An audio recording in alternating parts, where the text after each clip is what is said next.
এই সেই দেখিয়েছিলাম জোড়া ফুল, এত সুন্দর একই বিনতে সেই দুটি কুসুমের মতো। আর এদেরকে আমি এইভাবে তৈরি করেছিলাম, এই দেখো এইরকম কোকোপিটের মধ্যে ভিজিয়ে বীজ ছিটিয়ে এইভাবে গাছ তৈরি করেছিলাম। আর সেই গাছ আজকে একটা পরিপূর্ণ ফুল দিচ্ছে, তার যে কি আনন্দ! আর দেখো কালারটা কত সুন্দর এসেছে, ভাবতে পারছি না এটা কী কালার বলো তো, অরেঞ্জ, এত সুন্দর ডিপ অরেঞ্জ। দেখেছো একটা ডালে দুটো ফুল বেরিয়েছে, কত সুন্দর! সকালটা যদি এত সুন্দর হয় কতই না ভালো লাগে। আর এই বোগেনভিলিয়াটা বিশ্বাস করো আমি কিনে আনার পর থেকে একে যত্ন অবশ্যই করেছিলাম, আর এক দুবার খাবার দিয়েছিলাম।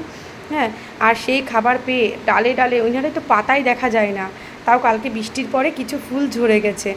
এত সুন্দর কালার, এত সুন্দর ফুল লাগে, কি বলবো।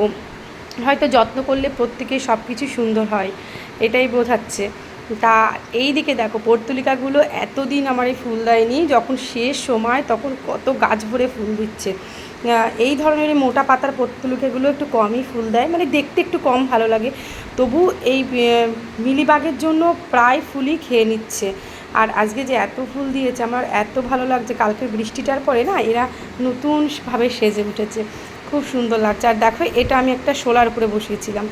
আর এই দেখো এই গাছটা এ তো পুরো মনে হয় প্লাস্টিক, মাঝে এতটা রোদের তাপ ছিল পুরো ঝরে গেছিলো, আবার সুন্দর করে কত সুন্দর ফুল দিয়েছে।